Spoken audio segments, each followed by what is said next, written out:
Unless the people take to the streets and make their will known, the governments will not act. We should get out in the streets and we should protest and let our feelings and our thoughts and our interests be known. Very much. I'm very much for it. Yes. Because how would they ever know? Those the rulers and the legislators and everybody else. You have to. We have to wait for election. No election. Get out in the street and let the people know what's on your mind.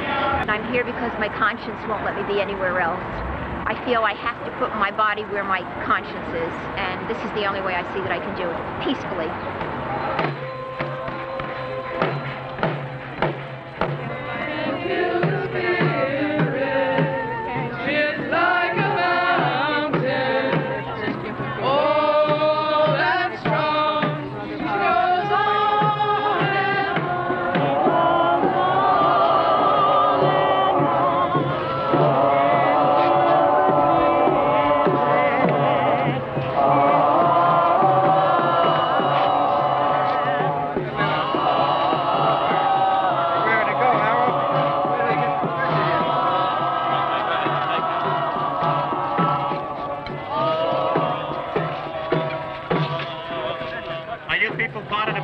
If you're pressed, you belong on the other side of the fence. Please move to the other side of the fence right now. A missile in every basement, a bomb in every broom closet. Cut this some slack. My belief is that everybody should sing and dance, even if they suck at it.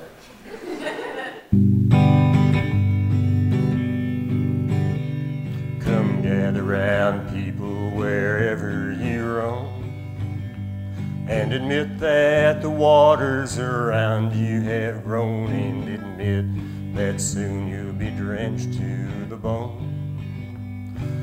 Time to you is worth saving. I hit the wrong chord, I just know it. Then you better start swimming or you'll sink like a stone, for the times they are a-changin'. Hey, I see that little John Bishop's up there. Get out your lighters. Oh wait, the fire marshal can't handle that.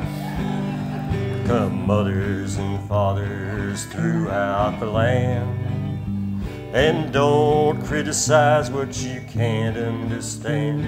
Your sons and your daughters are beyond your command.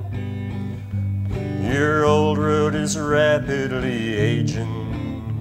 Please get out of the new one if you can't lend a hand, for the times they are a-changin'.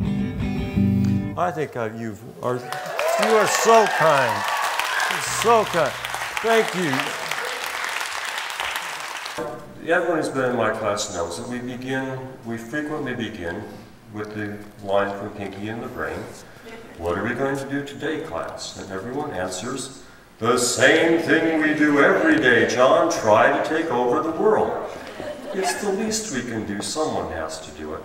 But we don't really want to take over the world, because it's a pain. Once you have the world, you have to administer it. I think what we really want is just have a more equitable society, and a more equitable distribution of wealth, and more security, and things like that.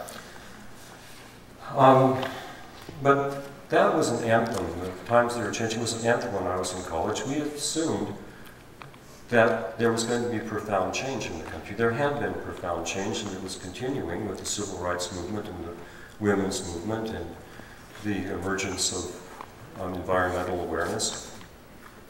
But it all fell apart very quickly. The summer of love happened, and the only thing we got out of it is we all smoke weed. I don't, but everybody else appears to, and I used to. I can't fool you, why should I lie?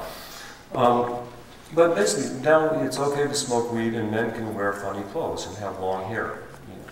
Those are lifestyle.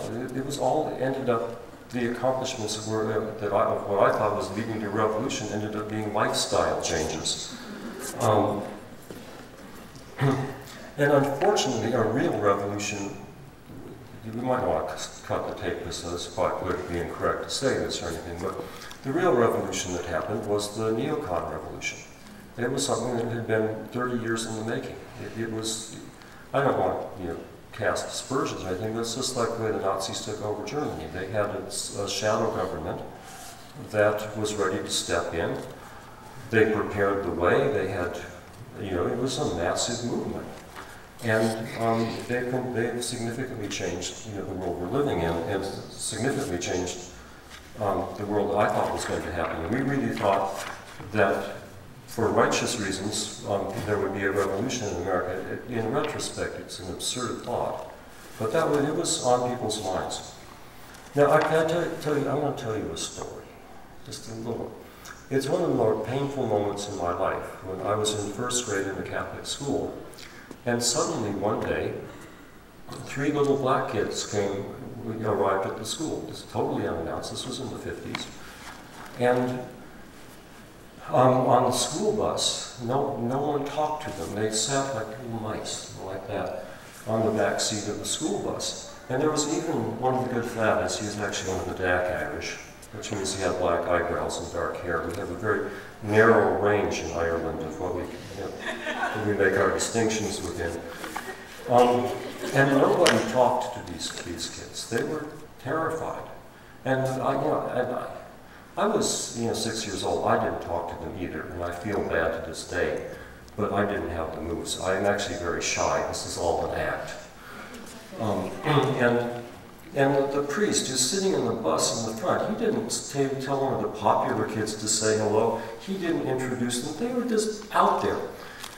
And then I went on for a couple of weeks. Then I left the school and moved to Europe, where I was the one no one talked to because I didn't speak French. So karma does have a way of coming around. But I realized years later that the civil rights movement didn't start with Martin Luther King. It started 30 years earlier with the Brotherhood of Railroad Porters, and with the NAACP, and with churches. And there was an unsung, unnamed mass of people who made the civil rights movement possible. And it's something that to think of when we want instant gratification. So-and-so is the candidate of change. So-and-so is the candidate of hope. Real change is something that is nurtured, and it has parts of it work, parts of it don't work. It comes out of a long process. When I was a freshman in Berkeley, I was arrested in the free speech movement. I had just missed going to Mississippi that summer. My mother wouldn't let me go. At a certain age, you just can't do these things yourself. But I went to Berkeley with the idea that students were being trained to perceive problems and solve them. That if there was something wrong, you were the ones that the society was putting the money into to perceive that wrong, figure out a solution, and work for it. I was so wrong. It was just a little trivial thing about whether you could have some tables in front of Ludwig's fountain. Ludwig was a Weimaraner. And I was overwhelmed at the force that was brought against the students. The Oakland police, the National Guard. It was horrific. And I hate to say this because I love universities. I'm kind of a natural intellectual. And this is my true home. But the university is the man. It is paid for by the states and corporations. It's not going to let you it's not going to let you do anything that crosses the man. So you've got to look elsewhere for your inspiration to change the world and take over the world. It's a pretty wishy-washy way to end after singing The Times They Are Changing. I don't know how I'm going to get out of this. If I keep talking, I just dig a deeper and deeper hole.